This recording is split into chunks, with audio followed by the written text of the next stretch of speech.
ஒரு எல்லாமே ஓரளவுக்கு நடுத்தர மக்கள், அதுக்கு மேற்பட்ட மக்கள் தான் வாழ்கிற பகுதி இந்த பகுதி. அந்த பகுதியில் இந்த மாதிரி சாக்கடைகள் மோசமாக, இது பம்பிங் ஸ்டேஷன், இது ஒரு பம்பிங் ஸ்டேஷன் 2 பம்பிங் ஸ்டேஷன் தான் மொத்தமே இருக்கு. இந்த பம்பிங் ஸ்டேஷன்ல இருந்து மூலமாக இங்க வர்ற கலெக்ட் பண்ற கழிவு நீர்லாம் நம்மளால வெளியேற்ற முடியல. இது உங்கள் தொகுதி முதலமைச்சர்னு சொல்லி ஒவ்வொரு தொகுதி சட்டமன்ற உறுப்பினருக்கும் எங்கள்கிட்ட கோரிக்கை கொடுத்துருந்தோம்.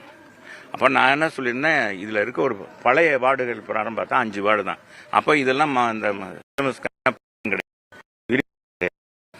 அதிகமான பகுதியாக இருப்பதனால, இங்கே கழிவுநீர் அதிகமாக, மக்கள் புழக்கம் அதிகமாக இருப்பதனால, குடிநீரும் இது கழிவுநீர் இந்த இது நம்ம மற்ற உபயோகப்படுத்துகிற வாட்டரும் அந்த தண்ணியும் சேர்த்துறதுனால அதிகமாக வாரத்துக்கு 3 நாள் தண்ணி வருதுன்னா அந்த 3 நாள் பார்த்தீங்கன்னா சித்திரவதையாக தான் இருக்கும்.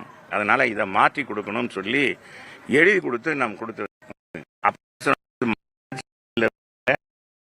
அப்படின்னு சொல்லி 3 பம்பிங் ஸ்டேஷன் நம்ம சொன்னாங்க. 3 பம்பிங் ஸ்டேஷன் ஆரம்பிக்கணும். இதுவரைக்கும் உங்கள் தொகுதியின் முதலமைச்சர் இந்த திட்டம் என்னவானதுன்னே தெரியல. அது வந்திருந்தா இந்த மாதிரி பிரச்சனையே வந்திருக்காது. உடனே இந்த கழிவுநீரை அகற்றி இருக்கலாம். 2வது என்னன்னா, உறுப்பினர் கடமை நாள்தோறும் தெருக்களில் பார்த்து அந்த சுற்றி அந்த மகிழ் மக்களுக்கு அன்றாட குறைகளை, சுகாதார பணியை, இந்த மாதிரி எது சீர்கேடா இருக்கு, தண்ணி வரலையா, என்ன இதுன்னு கேட்பது தான் மாநகராட்சி பணியாளர், அந்த கவுன்சிலருடைய மாமன்ற உறுப்பினர். ஆனால் இந்த மாமன்ற உறுப்பினர் ஒரு குறுநில மன்னர் போல. ஏன்னா அவர் அந்த விராட்டிபத்திலே இருந்துக்கிட்டு விராட்டிபத்து மக்கள் ஓட்டு போட்டால் போதும், நம்ம ஜெயிச்சிடறோம் அப்படின்னு சொல்லி இது 2வது முறை அவர் வந்திருக்கார். இது திராவிட முன்னேற்ற கழகத்தை சேர்ந்தவர்.